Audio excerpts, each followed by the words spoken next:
नमस्कार दोस्तों, this is Piyush Gupta for you. दोस्तों, कई बार हम इस बात को लेकर परेशान होते हैं कि हमारे साथ वाले ने कुछ नया सामान खरीद लिया और हमारे पास वो सामान नहीं है।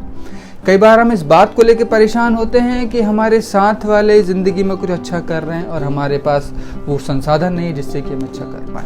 कई बार हम इस बात को लेकर परेशान होते हैं कि हमारे पड़ोसी ने कुछ नया सामान खरीद लिया और हम वो नया सामान नहीं ले पाए। दोस्तों, परेशान होना अलग ह्यूमन का अलग अपना नेचर होता है।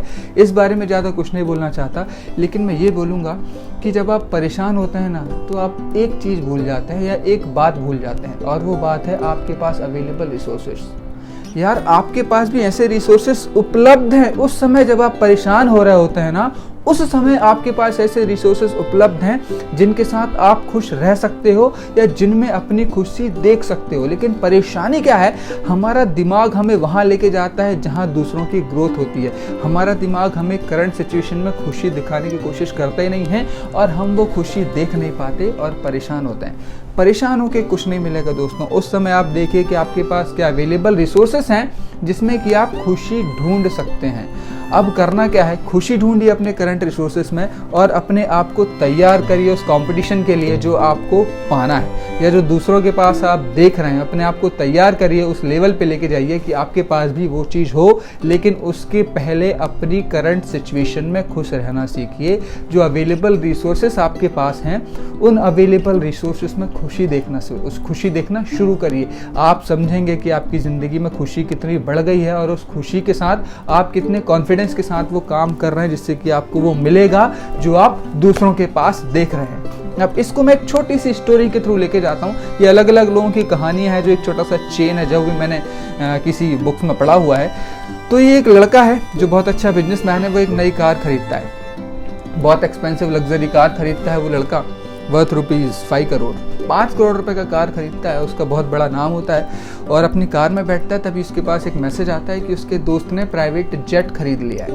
वो लड़का परेशान हो जाता है कि यार, मेरे पास तो ये मात्र 4 करोड़ की कार है, मेरे दोस्त ने प्राइवेट जेट खरीद लिया। और वो बोलता है कोई मतलब नहीं है कार लेने का, 3rd क्लास कार है, तो मेरे दोस्त के पास प्राइवेट जेट है। वो इतना सोच के अपने बाल पकड़ के परेशान होता है। तभी इसके पास एक लड़का आता है और बोलता है कि सर, ये आपकी गाड़ी बहुत अच्छी लग रही है, यदि आप मुझे परमिशन दें तो मैं आपकी गाड़ी में बैठ के देख सकता हूँ क्या? तो वो लड़का बोलता है ठीक है, आके बैठ के देख लीजिए। वो दूसरा लड़का उस लड़के की कार में बैठ के देखता है और बोलता है सर, आप कितने लकी हैं कि आपके पास इतनी लग्जरी कार है। दुनिया में कुछ चुनिंदा लोग ही होते हैं जिनके पास ये कार है, आप तो बहुत किस्मत वाले हैं। इतना कह के वो लड़का उस कार से चला जाता है। तो वो लड़का सोचता है कि हाँ यार, मेरे पास एक लग्जरी कार है जो दुनिया में चुनिंदा लोगों के पास है, तो मैं परेशान क्यों हो रहा हूँ? मुझे परेशान नहीं होना चाहिए, बल्कि मुझे ये जो कार मैंने अभी खरीदी है, जो कार मेरे पास है, मुझे इसके साथ खुश रहना चाहिए और साथ ही साथ एक काम करना चाहिए जिससे कि मैं एक दिन प्राइवेट जेट भी खरीद पाऊँ। इसके साथ वो लड़का खुश हो जाता है। कहानी थोड़ी आगे बढ़ाते हैं। वो जो लड़का उस कार से उतर के जाता है, अपनी कार के पास खड़ा होता है और अपने सर पकड़ के खड़ा होता है। उसके पास से एक लड़की निकलती है, बोलती क्या हुआ, आप इतना परेशान क्यों नजर आ रहा है, मैं आपकी कुछ मदद कर सकती हूँ? वो लड़का बोलता है आप मेरी कुछ भी मदद नहीं कर पाएंगे, क्योंकि ये मेरे पास एक कार है, छोटी सी कार है। मैंने भी एक लग्जरी कार देख के आया, क्या शानदार कार है, क्या किस्मत है उस आदमी की जिसके पास ये शानदार कार है। तब वो लड़की बोलती है भाई साहब, आप किस्मत वाले हैं कि कम से कम आपके पास एक कार तो है, आपको बसों के और ट्रेन के धक्के नहीं खाने पड़ रहे हैं। आप मुझे देखिए, मुझे रोज बस की भीड़ में धक्के खाने पड़ते हैं, कई बार ट्रेन की भीड़ में धक्के खाने पड़ते हैं। क्यों? क्योंकि मैं नई कार या सेकेंड हैंड कार भी अफोर्ड नहीं कर सकती। तब वो लड़का समझ आता है कि हाँ यार, मेरे पास एटलीस्ट कार तो है जिसमें कि मुझे बसों के, ट्रेन के और भीड़ में धक्के नहीं खाने पड़ते। अब आते हैं उस लड़की के पास। लड़की बस से उतरती है और उसके पास एक लड़का आता है। लड़का साइकिल से आता है और लड़का हाँफ रहा होता है और परेशान होता है कि कितनी परेशानी, मेरे पास इतने पैसे नहीं हैं कि मैं बस में भी जर्नी कर पाऊँ, मुझे साइकिल से मेहनत करके वहाँ तक जाना पड़ता है। तो वो लड़की सारे माजरे को देखती होती है और उस लड़के से बोलती है आप परेशान नज़र आ रहे हैं, क्यों? वो लड़का बोलता है इसलिए कि मेरे पास पैसे नहीं है कि मैं बस में जर्नी कर पाऊँ, मुझे साइकिल चला के जाना पड़ता है। तब वो लड़की बोलती है, शायद आपकी नज़रें इस पे गई कि आपके पास पैसे नहीं है बस में जर्नी करने के लिए। आप देखिए आपके आसपास ही बहुत सारे लोग होंगे जिनके पास साइकिल भी नहीं होगा और वो पैदल चल रहे होंगे। सोचिए, आप तो खुशनसीब हैं कि कम से कम आप साइकिल में जर्नी कर पा रहे हैं।